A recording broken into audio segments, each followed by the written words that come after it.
video yange inabeera a bit mpanvuko naye please bear with me. Naddala abawala, this is a girls video. I'm being a girls girl, so babadde bantextinga nga you want some closure. I'm here to give you closure. So August ali kugwako, yeah, alhamdulillah. It's actually a full year nga siri ne baby daddy wange, yeah, a full fucking year.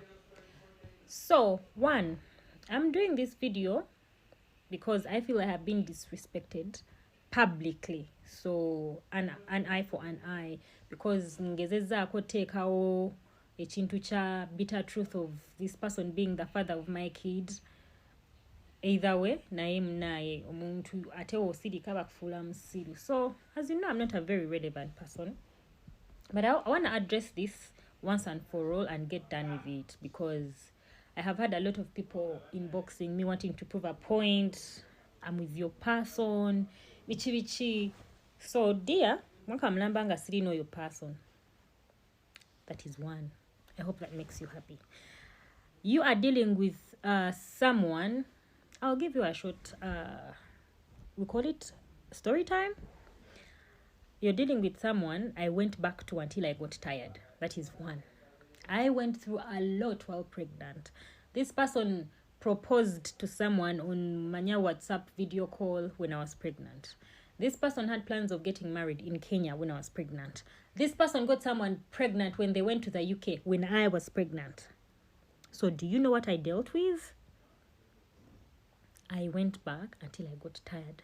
By the time when nagamba nti kati nkoye, because mwena mmanyi stories tuvudde wala naye no omuntu ngamanyi nti tulina ennaku yaffe tugenda kwezimba, you know, like everyone is always positive about their people and all that. Naye as the saying goes, gwezimbye naye afuna omulala oba, you know. Anyway, this person has written before ngagamba sirina kyenkolachi kyemugaso oba kyemuyamba. I've never been supportive, sina kyemugattako, but we all know, if you know Mickey seems too funny, you know Bashwa Mickey, and you know the value attachment that comes with that. Now yeah, like I was saying, this is the person I dealt with all this time. Nadayo, love is love. I went back as much as I could until I got tired. By the time I got tired, my son was 2 months. Era nali nakazaala nga amaze tuyise mubiri byonna pregnant. Yetonze. Okay, we made things better. Nali ndi awo mwana yakaweza emyezi 2 and I get these texts. A lot of texts from a random number. Bangamba kwagirako videos.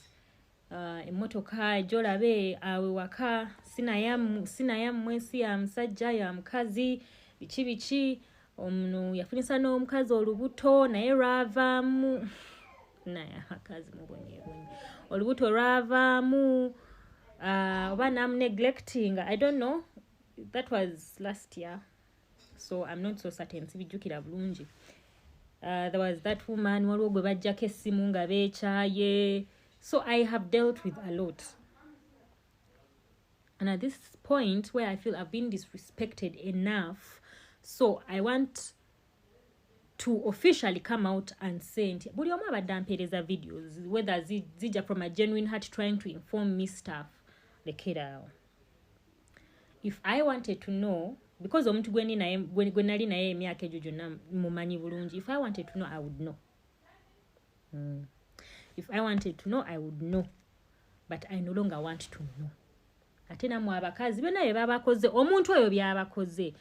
Why are you taking me to be mukazi munno saawe eno nga yebali bakukwana nga omanyi n'okumanya you don't look for me? Why look for me ng'ebintu bitabuse? The sina mugaso mu relationship yamwe bakwano. That's why I said I'm being a girl's girl. I'm giving you the tea so you know your position in this person's life. Omanyi wawo. At this point, yenna aliwo alowooza nti gwaliko. Ask to be put in public if you think you're the only one. Olabe batakugambye nti yakuyingira mu mutwe. Nze ebigambo byonna bindi wano at my forehead. All the replies. you're talking to someone who is inconsistent. Yayagala okuzaala and they were forced to terminate, I think. But this person tagenda kwagala mukazi mwavu. Bajja you will engage n'obwoya bukugwe ku magulu mukwano naye nga woyogera ku kyokuzaala oba olowooza ogenda funa olubuto or he makes you settle down. Labira kunze eyali public lwaki siri naye. Of course they always tell you those people are the problem, you know, bagamba tosala gwakawala kati owuliriza gwakalenzi, but you don't know. Bw'oba oli mwavu nga tolinamu kasente nolowooza nti omuntu ono ojja mutegesa olubuto oswadde ojja zijja mpaka, because this person deals with people that have paper. Bw'oba tolinaamu tojja kukola, naye wali eri mu by'abakulu ojja kubawo oli olina okubeerawo awo. I'm talking about someone who only wants to involve in investment, like he invests himself with people abalina ku sente. Mwindoza kubanga ffe twali twava wala munnange bichinga andekeramu ako kale oba kale twezimbye ffenna okitegedde, naye essaawa eno that is not his class. Kati gwe bwe bansindikidde simanya ate yali mu mmotoka ate ayambadde essaati ate toliiwo. Bw'oba olowooza gwaliko n'ennyumba yawedde gye twatandika ffenna genda bakuteekemu.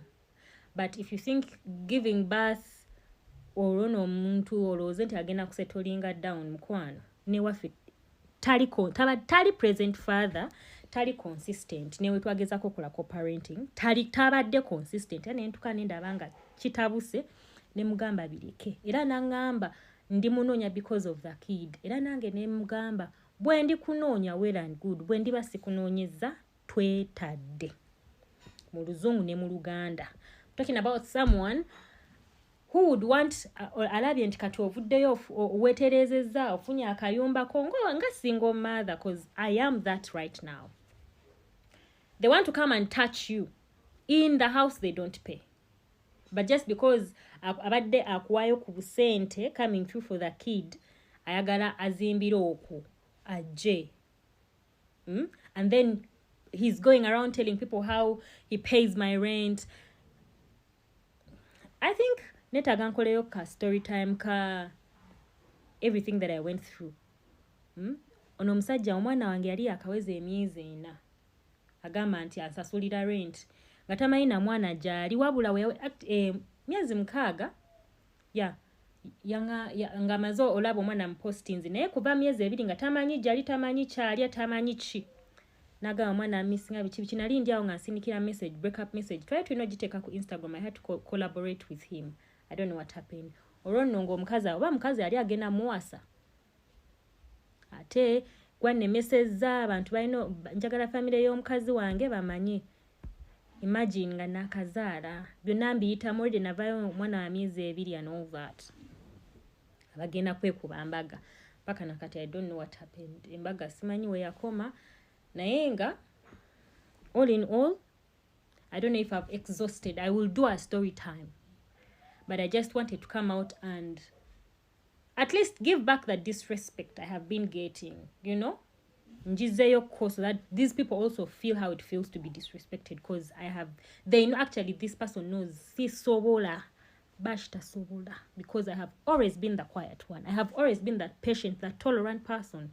But today, with all the messages I get from your people, term your girls, community ayo gye mwegattiramu bateeminge, so that they don't reach out to me, because you definitely know ebintu nze binsanga gyendi. Things find me where I am. So the fact that we're blocking buli wamu waneno bajja kakusharingira kali kutuukako kajja kutuukako. Term the people you bewegatta nabo, so that they don't reach out to me, kuba nsina magezi gaabwe era bonna nga we muli mu saako community eyo we mwegattira biki bateeminge. Tell them not to look for me. I have given them the clarity they wanted.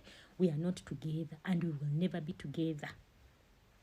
Thank you for listening.